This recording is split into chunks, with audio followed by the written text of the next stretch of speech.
Halo, selamat datang di channel Motomobi. Ini adalah Xpeng GX. Xpeng yang sangat keren. Kayaknya ini mobil yang Xpeng yang paling keren. Enggak, deng. Yang paling keren yang pernah kami review di belakang namanya P7. Itu suatu sedan yang kenceng, pipih, keren sekali. Nah, ini mungkin Xpeng nomor 2 paling keren. Tapi sebenarnya ini mobil kalau dilihat-lihat dari semua tekuk-tekukannya, kenapa mirip sama Range Rover? Ya, Range Rover yang lebih ditutup lagi. Tapi nggak apa-apa, Range Rover keren. Dan ini nggak sama persis sama Range Rover, walaupun bentuknya mirip banget ya sebenarnya ya kalau dilihat garisnya. Anyway, nggak apa-apa, tetap ini mobil keren. Dan ini warnanya unik sekali. Ini warna apa namanya, bunglon tapi matte. Terus dia ada LED keliling ini. Nah, LED-nya dalam bentuk dia seperti dot matrix gitu, ya. Kayaknya bisa dibikin tulisan-tulisan atau bergerak-gerak, harusnya ya. Nah, di bawahnya ada lampunya, kayaknya headlampnya itu ada di bawah sini. High beam, low beam, Xpeng design tulisannya. Enggak, lubang apa nih? Apa lubang-lubang ini? Nah, ini lubang AC di bawah ini. Ini mungkin bisa dibuka tutup, bukan mungkin, sudah pasti ini bisa dibuka tutup untuk AC dan pendinginan baterai. Velgnya gede banget. Ini velg cakep nih. Dan ini kalau mobilnya jalan, X-nya itu diem dia. Padahal X itu bisa posisi begini, bisa posisi gini, tapi karena logonya modelnya horizontal lebar, itu lebih bagus begini sih memang. Xpeng design lagi tulisannya. Bannya dapat Michelin Primacy 5 Energy. Ini velg 22 inch, lebarnya 265, tebelnya 40. Ini ban pasti mahal, ya kan? Dan mobil ini di mana-mana ada kamera. Kamera, di depan kamera lagi. Semuanya dikelilingi kamera-kamera. Luar biasa. Nah, yang belakang bannya belang nih, lebarnya 285, yang depan 265. Ini di Cina aja juga masih baru sekali, 2026 ini baru keluar di Cina. Dan kita bisa lihat di Gias, di boothnya Xpeng, mereka udah pamerin di sini, makanya ini mobil masih setir kiri karena memang belum ada setir kanannya. Masuknya kapan ke Indonesia ya? Mudah-mudahan tahun depan bisa masuk katanya, begitu kita tanya masuknya kapan.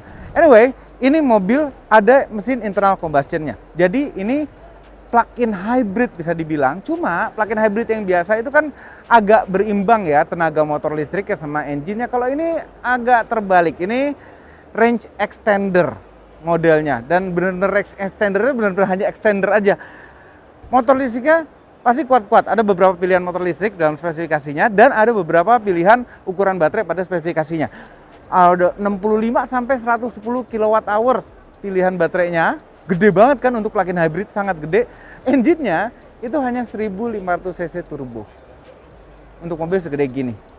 Jadi ya, itu hanya benar-benar sekedar genset aja buat nambah top up. Pemasukan utama energi listriknya untuk baterai adalah colokan ini yang masih colokan Cina.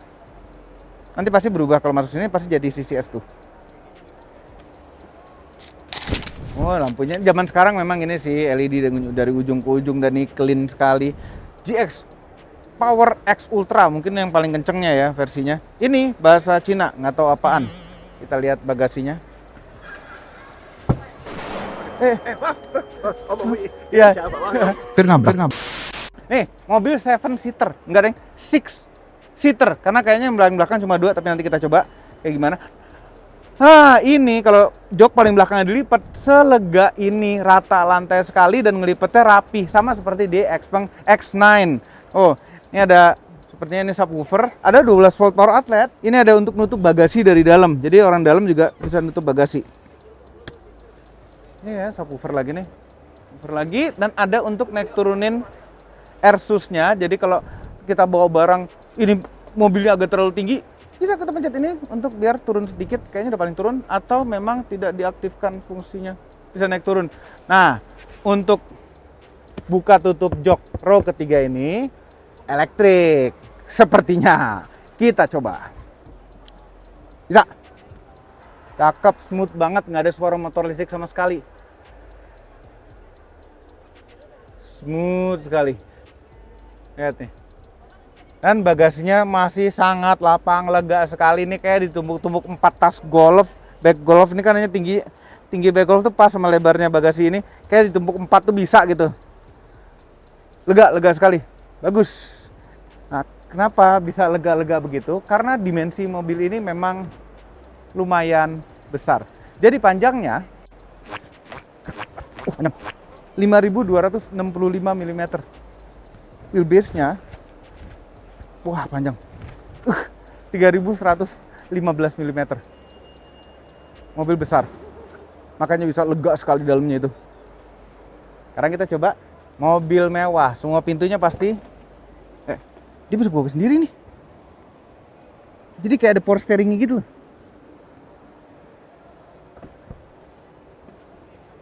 Teknologi. Ini di belakang posisi nyetir kami. Tinggi kami 174 dan masih 1 jengkal jaraknya, kaki masih bisa masuk, headroom masih lega, ada sunroof, moonroof besar di atas, di depan juga punya gitu. Ada layar tengah, bukan layar tengah, layar belakang yang gede sekali. Ya, dan tempat duduknya nyaman, dapat meja. Ini tuh feel-nya feel ini loh, feel Rolls-Royce Bentley gitu loh rasanya. Kulitnya, mechanical-nya. Ini apa? Ada apa-apa. Ini polos aja nih gini. Tapi blindnya ini mechanical, pakai otot. Tuh, kantong pintu lega dan ini bisa untuk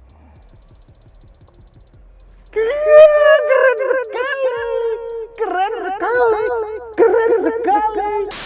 Mau gelap, mau terang, privacy atau tidak? Nah, ada di belakangnya ada pendingin jok, panas dan pijat. Ini tombolnya di sini ya. Terus cup holder ini dari armrest yang kurus begini bisa tumbuh cup holder. Tuh, ya, kayak gini. Nih, ini pasti isinya kulkas melalui layar ini. Layar komplit nih pasti. Ah, itu dia kulkasnya.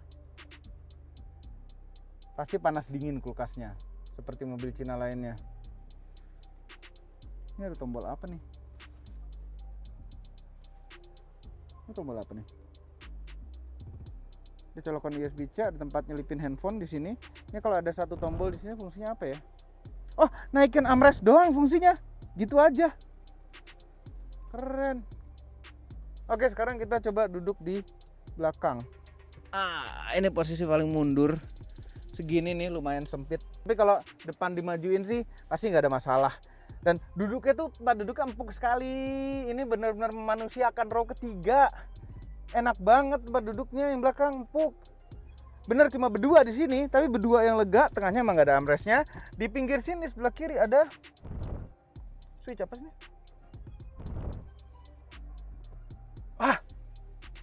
Masa bisa disenderin lagi ya kan? Banyak ya kan? Bisa begini dong. Row ketiga loh. Benar-benar dimanusiakan row ketiga itu.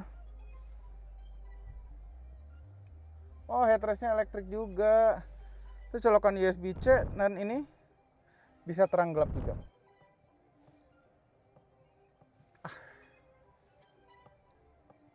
Keren sekali.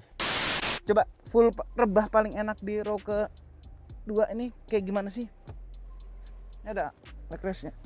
Ini juga ada leg restnya. Pemanas, pendingin. Panas doang. Oh, cuma bisa sini ya. Kanan kiri. 2排座椅正在进入零动力模式，请注意安全。 Cinta aja.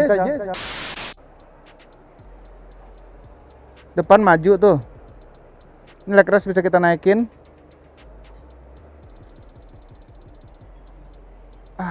Enak. Wah, bisa mundurin lagi. Masih bisa mundur lagi. Tapi kalau udah mementok jok belakang dia kayak mau tegak sendiri gitu. Enggak, Deng. Ini masih bisa gini. Macam zero gravity. Wow. Mau mobil ini. Gue mau mobil ini. Mau ya. Ini pasti pencet ini. Mau. Tahun depan ya.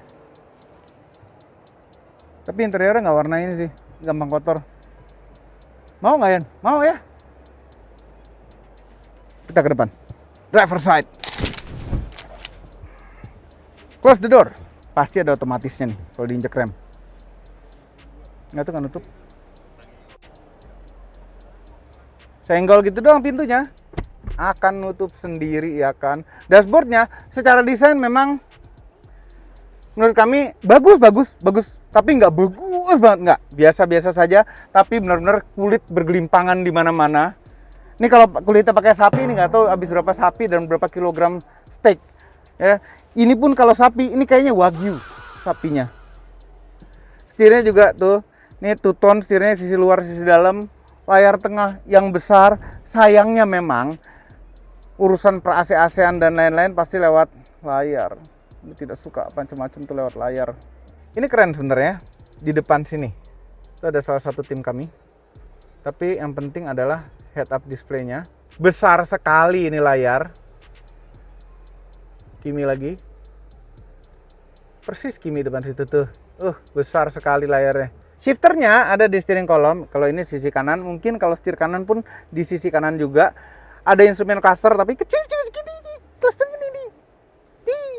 Jadi lupa dikasih lihat itu. Kecil. Tapi ya nggak usah gede-gede. Udah ada head up display gede sekali juga di situ. Ini buat wireless charging. Dua-duanya kayaknya wireless charging karena ada ventilasinya. Terus ini apakah bisa dibuka? Apa fungsinya ini? Oh, biar nggak mentok aja. Ini ada penggaris ya kalau buat ngukur. Nggak ya? Apa sini? Terus kita bisa buat cup holder di sini. Oh, ada tempat naruh-naruhnya dikit di sini. Karena di bawahnya ada kulkas ya kan. Di bawahnya ada tempat naruh-naruh lagi. Besar, ini apakah bisa diapa-apain? Apaan sini? Masa tulisan Xpeng dong? Apa fungsinya? Oh, ini ada tombol-tombol di bawahnya. Ada puter-puteran sesuatu. Coba lihatin, ngintip bah. Ini apa? Kayak sesuatu yang bisa diputer-puter. Buka lacinya dari mana? Kemungkinan dari layar yang berbahasa Cina saat ini, jadi nggak ngerti. Nah, ventilasi AC-nya cuma gini doang kecil. Pasti ngatur arahnya pun dari layar. Spion tengahnya pun layar. Karena tadi kami bilang kan kameranya banyak sekali. Tempat kacamata nemu remote. Percuma bahasa Cina. Aduh, ini sweet Alcantara. Gede banget tuh. Segini. Ini kalah gede jauh spion tengah. Lorot kacamatanya. Luar biasa sekali ini mobil. Jok pasti bisa diatur naik turun depan dan belakang. Yes, betul. Posisi nyetir, apakah setirnya tilt teleskopik? Masa nggak elektrik? Masa dari layar juga sih? Sudah dapat dipastikan ini dari layar dong. Ya, pasti enak deh kalau teleskopik ya. Pasti teleskopik juga. Ini harus masuk Indonesia nih. Ya pasti banyak orang yang menunggu, banyak orang yang kepengen. Apalagi kalau harganya nggak jauh sama Xpeng X9. Ya, ini mobil menarik sekali. Oke, itu saja videonya tentang Xpeng GX ya. Mudah-mudahan segera masuk Indonesia. Jangan lupa tekan tombol jempol ke atas dan subscribe channel Motomobil dan Sobi semuanya. Cek motomobilnews.id untuk berita-berita otomotif terbaru. Terima kasih telah menonton.